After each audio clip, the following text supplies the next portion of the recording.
नमस्कार, state enclave में आपका स्वागत है और मैं हूं एंजेलिना स्टीफन। बात की जाए ईंट की तो कोई भी नींव रखने से पहले हमेशा हम एक ईंट रखते हैं और फिर ही जाके एक मकान खड़ा होता है। लेकिन अगर हम बात करें जो हमारे यहाँ के ईंट के व्यापारी हैं, जो ब्रिक किलन के जो जितने भी मेंबर्स हैं, उसके जो ओनर्स हैं, उनको काफ़ी प्रॉब्लम फेस करनी पड़ रही है। तो इस टाइम हमारे साथ मौजूद है अभिषेक गुप्ता जी, जो कि मेंबर है of brick kiln owner association के। तो आइए हम उनसे बातचीत करते हैं और जानते हैं कि क्या क्या उनको दिक्कतें आ रही है। सर, सबसे पहले बहुत बहुत स्वागत है आपका। नमस्कार मैडम जी। सबसे पहले आपसे जानना चाहूँगी कि क्या क्या दिक्कतें आप लोगों को फेस करनी पड़ रही है। एक सबसे पहले मेरी नॉलेज में जो चीज़ आई थी कि इलीगल जो है वो सप्लाई आ रही है बाहर से ब्रिक्स की, तो उसके बारे में थोड़ा बताइए। इलीगल जो सप्लाई है ये है क्या? एंजेलिना जी, इसमें तो ऐसा है कि कोई भी ब्रिक्स जब आउट ऑफ स्टेट आती है इन एनी काइंड, वो इलीगल है अकॉर्डिंग टू हमारा जो एक्ट है ब्रिक किलन रेगुलेशंस एक्ट 2010 और ब्रिक किलन रेगुलेशन रूल्स 2011। इसमें क्लियरली मेंशन किया हुआ है कि कोई भी ईंट without having valid licence of Jammu and Kashmir government ना ही मैन्युफैक्चर ईंट कर सकते हैं, ना ही सेल कर सकते हैं, ना ही स्टॉकिंग कर सकते हैं। आज आप देखते हैं कि जगह जगह ईंटों की स्टॉकिंग हो रही है और सेलिंग हो रही है। ये टोटली इलीगल है हमारे एक्ट के अकॉर्डिंगली। इसलिए आगे हम इसका देख रहे हैं कि किस तरह से करेंगे। तो जो सर ये बाहर से जितनी भी इलीगल ट्रांसपोर्टेशन हो रही थी ब्रिक्स की, स्पेशली फ्रॉम पंजाब से ही आ रही थी, तो अगर ये इलीगल थी तो कोई भी हायर अथॉरिटीज़ ने इसमें एक्शन नहीं लिया इनको रोकने के लिए?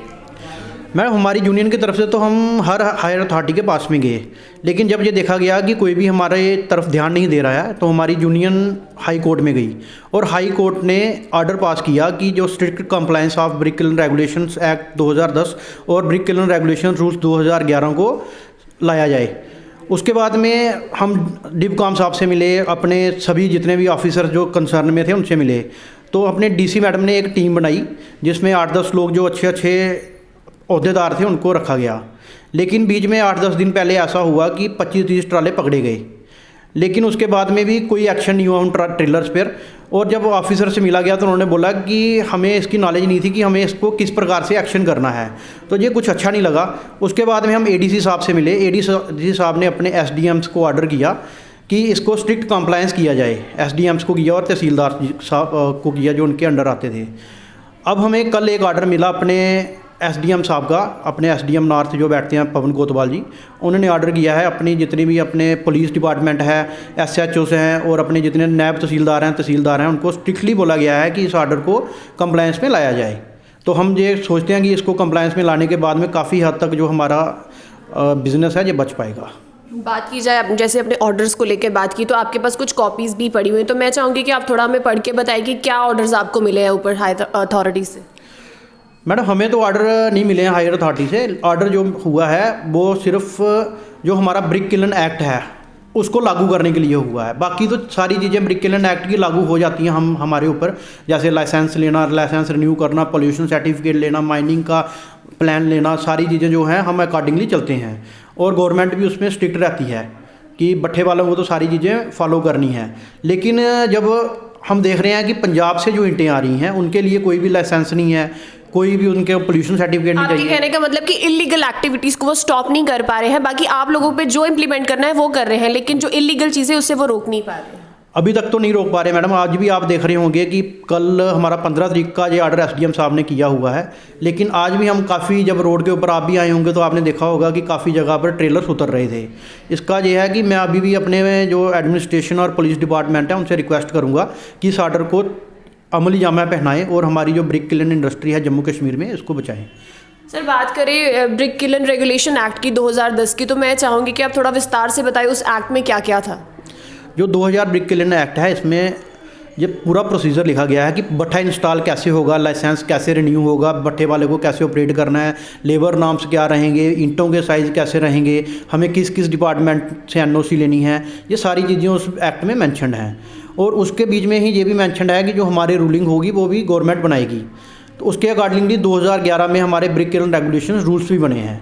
तो रूल्स में सारी चीज़ें बताई गई हैं कि हमें किस प्रकार से भट्ठे को इंस्टॉल करना है, कौन कौन सी गाइडलाइंस फॉलो करनी है, हमारे किस जगह पर भट्ठा लग सकता है, किस जगह पर नहीं लग सकता है। वो सारी चीज़ें 2000 एक्ट 2010 में और रूल्स 2011 में हम फॉलो करते हैं और सारे भट्ठे वाले स्ट्रिक्टली इसको फॉलो करते हैं। लेकिन जो अभी आने वाली दिनों में ये प्रॉब्लम आ गई कि जो पंजाब से ईंटें आ रही थी उनके लिए भी हमारे एक्ट में प्रोविज़न दिया हुआ है कि without holding a valid licence कोई भी ईंटें सेल नहीं करेगा, मैन्युफैक्चर नहीं करेगा, स्टोर नहीं करेगा। लेकिन इस चीज़ को फॉलो नहीं कर रही, क्योंकि ये एडमिनिस्ट्रेटिव पार्ट था, ये उन्होंने फॉलो करवाना था। तो उसके लिए हमारे ब्रिक, अगर इसको फॉलो नहीं किया गया तो अपनी जो ब्रिक किलन इंडस्ट्री है ये तो डूबने के कगार पर ही है। अभिषेक जी, अगर बात की जाए कोई भी अगर अब इन फ्यूचर इलीगल ट्रक पकड़ा जाता है तो उस पर एक्शन क्या रहेगा? मैम, इसमें ऐसा है कि अपनी जो ब्रिक किलन रेगुलेशंस एक्ट है 2010, उसमें सेक्शन 21 पूरी तरह से क्लैरिफाई करती है कि अगर कोई भी इलीगल मूवमेंट इस तरह की होती है तो उसमें 2 साल की सज़ा और 50,000 तक का जुर्माना, और दोनों भी हो सकते हैं, मतलब fine up to ₹50,000, imprisonment of 2 years और विद बोथ। तो ये प्रोविज़न ऑलरेडी 2010 में रखा गया था एक्ट में कि किसी की प्रकार की अगर एक्ट की अवहेलना होती है, अगर कोई भी इस एक्ट को नहीं मानता या इस एक्ट के विपरीत चलता है तो उसको 2 साल की सज़ा या 50,000 रुपया जुर्माना या दोनों हो सकते हैं। ये section 21 of brick kiln regulations act में मेंशन है। तो बात की जाए हमारे एसडीएम साहब ने किन लोगों को नियुक्त किया हुआ है इसके लिए? एसडीएम साहब ने मैम जितना भी उनके सब डिवीज़न में एरिया बढ़ता है उसमें जितने भी थाने बढ़ते हैं, थाने के एसएचओ साहब को भी ऑर्डर किया हुआ है, जितने उनके नायब तहसीलदार बढ़ते हैं उनको भी ऑर्डर किया हुआ है, जितने तहसीलदार आते हैं उनके जुरिसडिक्शन में उन सबको ऑर्डर किया हुआ है कि इस ऑर्डर को स्ट्रिक्टली कंप्लायंस में लाया जाए। तो और उनको ये भी बोला गया है कि अगर ये ऑर्डर की इम्प्लीमेंटेशन नहीं होती तो उनको विद इन 15 डेज़ उनको फिर से रिपोर्ट करना है कि उन्होंने इस ऑर्डर के लिए क्या किया है।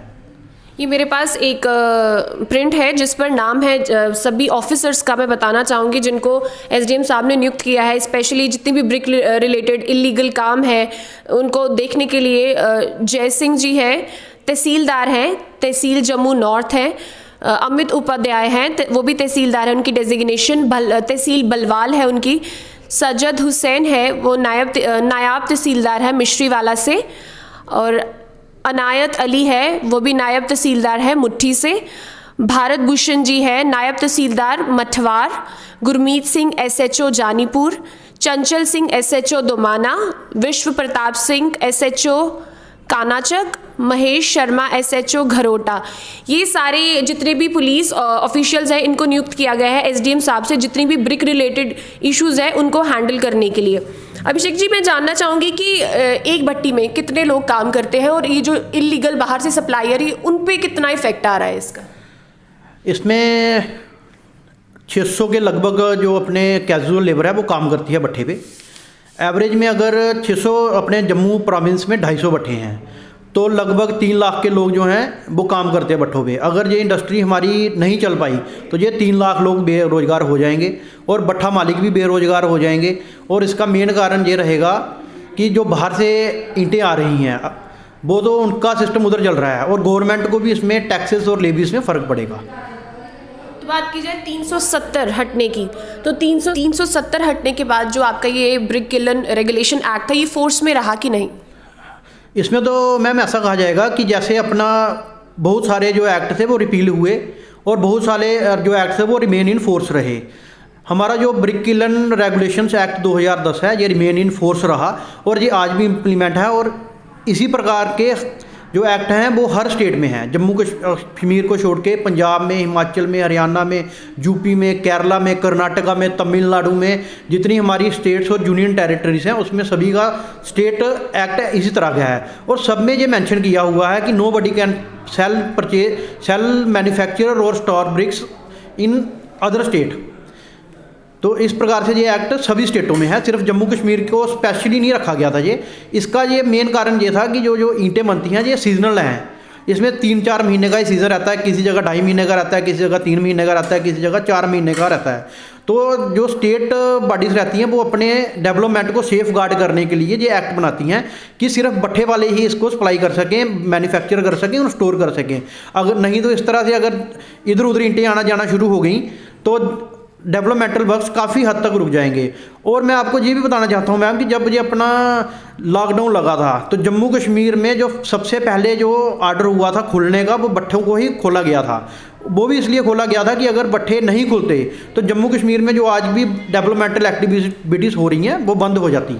तो इसलिए ये जो एक्ट है ये बहुत पावरफुल एक्ट है और हर स्टेट में यही है इसमें कोई भी लकूना नहीं रखा गया कि अदर स्टेट में इधर उधर करके तो कहीं दिक्कत ना क्रिएट हो जाए, कि हर स्टेट की अपनी अपनी जो कंजप्शन है और प्रोडक्शन है वो उसी स्टेट में रहे।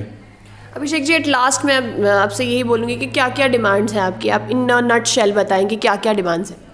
मैम हमारी तो अभी सबसे बड़ी डिमांड यही है कि जो बाहर से इंटें आ रही हैं, दूसरी स्टेट से इंटें आ रही हैं, तो जो हमारी एडमिनिस्ट्रेशन है, पुलिस है, जो हमारे ऑनरेबल हाई कोर्ट का आर्डर है, हमारा जो ब्रिक किलन एक्ट है, हमारे जो ब्रिक किलन रूल्स हैं, हमारा जो एसडीएम साहब का आर्डर हुआ है, हमारे जो तहसीलदार साहब को आर्डर हुए हैं, ये सभी को इम्प्लीमेंट किया जाए। और जो इलीगल मूवमेंट ऑफ एनीथिंग जो होता है वो एक क्राइम है, तो इस क्राइम को भी रोका जाए, क्योंकि अगर इस प्रकार की क्रिमिनल एक्टिविटीज़ हमारे इसमें होने लग पड़ेंगी तो आप देख ही रहे हैं कि हमारे जम्मू कश्मीर में ऑलरेडी किस प्रकार की स्थितियां बनी हुई हैं। इंडस्ट्री, हर प्रकार की इंडस्ट्री डूब रही है। एक जो छोटी सी इंडस्ट्री ब्रिक किलन इंडस्ट्री है जो थोड़ी सी चल रही थी, लेकिन अगर ये पंजाब के जो लोग हैं, जहाँ हमारे जो माफिया लोग हैं इधर के, ये कोई आम दुनियादारी ईंटें नहीं ला रही है, ये जो माफिया लोग हैं जिनको ये लगता है कि हर प्रकार की इंडस्ट्री बैठी होनी चाहिए, ये वही लोग ला रहे हैं। तो मेरी सरकार से, आपसे, मीडिया से यही दरख्वास्त है कि इसको इम्प्लीमेंट करके अपना स्मूथ कंडक्ट ऑफ बिजनेस होना चाहिए। जम्मू कश्मीर एक अच्छी स्टेट है, अच्छी यूटी है, अच्छा सिस्टम है, तो हमारे जो लोग हैं ये भी चलते रहें। किसी प्रकार का जम्मू कश्मीर में ईंटों की कोई भी दिक्कत नहीं है, इसलिए बाहर से जो आ रही ईंटें इनको रोका जाए। बहुत बहुत धन्यवाद आपका। ये थे हमारे साथ अभिषेक गुप्ता, जो कि मेंबर है ब्रिक किलन ओनर एसोसिएशन के, जिनसे हमने बातचीत की और जिन्होंने बताया कि क्या क्या दिक्कतें इनको फेस करनी पड़ रही है। एक तो जो इलीगल सप्लाई बाहर से आ रही है, तो अगर बाहर से इलीगल सप्लाई आएगी तो जो यहाँ पर एक किलन में कम से कम 600 से 650 लेबर जो है वो काम करता है, तो वो जो है वो बेरोजगार हो जाएगा। और ऑलरेडी कोरोना की मार चल रही है, जिसकी वजह से बेरोजगारी जो है वो दिन ब दिन बढ़ती जा रही है। और जो भी एसडीएम साहब ने रूल्स एंड रेगुलेशंस निकाले हैं उसको जल्द से जल्द जो है इन एक्शन लाया जाए, और उस पर जितने भी लोग ये इलीगल कर रहे हैं सप्लाईज जो है उसको जो है रोका जाए। ऐसी और आप अपडेट्स के लिए जुड़े रहिए स्टेट एनक्लेव के साथ। मैं Angelina Stephen, camera person Rohit के साथ। धन्यवाद।